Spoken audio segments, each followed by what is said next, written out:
ഏറ്റവും അധികം സിനിമകളിൽ ഒന്നിച്ച് അഭിനയിച്ചിട്ടുള്ള നായകന്മാരായിട്ടുള്ള ജയറാമേട്ടനും സുരേഷ് ഏട്ടനും ഇവരുടെ ഒക്കെ ഒരു കൂടെ ഒരു കംഫർട്ട് സോണിൽ ഞാൻ ആസ്വദിച്ച കുറേ ദിവസങ്ങളായിരുന്നു. അപ്പോൾ ഈ സിനിമ കാണുമ്പോൾ ഉള്ളൊരു എക്സ്പീരിയൻസ് പോലെ തന്നെ ശരിക്കും ഒരു സമ്മർ ക്യാമ്പിൽ ഇങ്ങനെ ഹോളിഡേയ്സ് സ്പെൻഡ് ചെയ്യാൻ വന്നിരിക്കുന്ന കുറേ പെൺകുട്ടികളുടെ കൂടെ.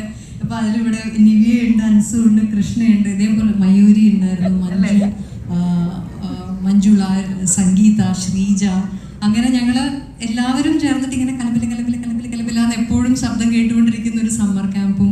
പിന്നെ സിയാദ് പറഞ്ഞതുപോലെ എല്ലാവരുടെ ഫാമിലീസും ഒരു സമ്മർ വെക്കേഷൻ ടൈമിലായിരുന്നു ഇതിൻ്റെ ഷൂട്ടും നടന്നത്. അപ്പോൾ എല്ലാവരുടെ ഫാമിലീസും എല്ലാവരുടെയും ഒരു ഹോളിഡേ സ്പെൻഡ് ചെയ്യാനുള്ള ഒരു ബംഗ്ലാവും, ലിൻഗത്ത് എന്ന് പറയുന്ന ഊട്ടിയിലൊരു ബംഗ്ലാവും, അവിടെയുള്ള കുറേ തമാശകളും. ജനാർദ്ദനൻ ചേട്ടനും സുകുമാരി അമ്മയൊക്കെ ഉണ്ടായിരുന്നു. അപ്പോൾ സുകുമാരി അമ്മ അവിടെ തന്നെയുള്ള നമ്മുടെ കിച്ചൺ മെസ്സിൽ ഉണ്ടാക്കി തരുന്ന നമുക്ക് എല്ലാവർക്കും ഭക്ഷണം സ്നേഹത്തോടെ സുകുമാരി അമ്മ ഉണ്ടാക്കി തരുമായിരുന്നു.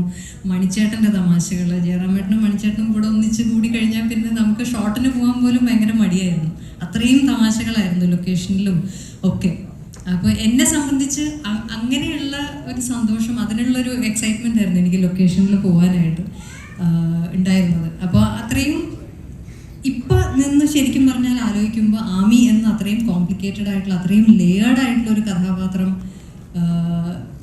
ചെയ്യുമ്പോൾ ആവശ്യമുണ്ടായിരുന്നൊരു ഗൗരവം ഞാൻ കൊടുത്തിട്ടുണ്ടോ എന്ന് എനിക്ക് ചോദിച്ചാൽ എനിക്ക് അറിഞ്ഞൂടാ. അത് പൂർണ്ണമായിട്ടും സിരിസാറിൻ്റെയും രഞ്ജിയേട്ടൻ്റെയും ഗൈഡൻസിൽ അത് ചെയ്തു എന്ന് എനിക്ക് പറയാനുള്ളൂ. നമ്മുടെ കൂട്ടത്തിലുള്ള എല്ലാവരും ആ സിനിമ കണ്ടത് തന്നെയായിരിക്കും, അതുകൊണ്ട് സ്പോയിലേഴ്സ് ഒന്നും എന്തായാലും ഇല്ല. ശരിക്കും ഇപ്പോഴത്തെ ഒരു അറിവും എക്സ്പീരിയൻസും വെച്ച് ആലോചിച്ച് നോക്കുമ്പോൾ എന്തുമാത്രം ഒരു ഡിപ്രഷൻ ആയിരിക്കുമോ, എന്ത് മാനസികാവസ്ഥയിൽ കൂടി ആയിരിക്കും ആമി കടന്നു പോയിട്ടുണ്ടാവുക എന്ന് ഇപ്പം ആലോചിക്കുമ്പോൾ ശരിക്കും പേടി തോന്നുന്നുണ്ട്. കാരണം മെൻ്റൽ ഹെൽത്തിനെ കുറിച്ചൊക്കെ ഇപ്പോൾ നമ്മുടെ സമൂഹത്തിൽ വളരെ ആക്റ്റീവായിട്ട് വളരെ ഡീറ്റെയിൽഡ് ആയിട്ടുള്ള ഡിസ്കഷൻ നടക്കുന്ന സമയത്ത് ഒരുപക്ഷെ ഈ ഒരു സിനിമ റിലീസ് ചെയ്ത് കഴിയുമ്പോൾ അതിനെക്കുറിച്ചുള്ളൊരു എന്തെങ്കിലും കുറച്ചുകൂടി ഒരു ഇപ്പോഴത്തെ കുട്ടികൾക്ക് റിലേറ്റ് ചെയ്യാൻ പറ്റുന്ന രീതിയിലുള്ള ഒരു മെൻ്റൽ ജേർണി ഒരുപക്ഷെ ആമിയുമായിട്ട് റിലേറ്റ് ചെയ്ത് ചിലപ്പോൾ ഉണ്ടാവുമായിരിക്കാം, എനിക്കറിയില്ല.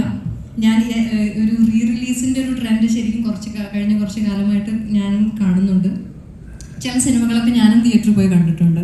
പക്ഷെ ഞാനുള്ളൊരു സിനിമ റിലീസ് ചെയ്യും എന്ന് ഞാൻ ഒരിക്കലും ആഗ്രഹിച്ചിട്ടുമില്ല, അങ്ങനെ ഒരു പ്രതീക്ഷയും എനിക്ക് ഉണ്ടായിട്ടില്ല. അപ്പോൾ ഈ ഒരു എക്സ്പീരിയൻസിൽ നിൽക്കാൻ എനിക്ക് അതിന് നന്ദി പറയാനുള്ളത് സിയാദ്ക്കിയോടും ഷമയോടും കോക്കസ് ഫിലിംസിനോടുമാണ്. അപ്പോൾ വലിയ സന്തോഷമുണ്ട്. ഞാൻ അന്ന് സ്വീകരിക്കപ്പെട്ടതുപോലെ ഒരുപക്ഷെ അതിനേക്കാൾ കൂടുതൽ ആഴത്തിൽ കുറച്ചും കൂടി വാസ്റ്റായിട്ട് ആ സിനിമ ഇനി റിലീസ് ചെയ്യുമ്പോൾ പ്രത്യേകിച്ച് 4K ഡോൾബി അറ്റ്മോസ് എല്ലാവിധ അഡ്വാൻസ്ഡ് ആയിട്ടുള്ള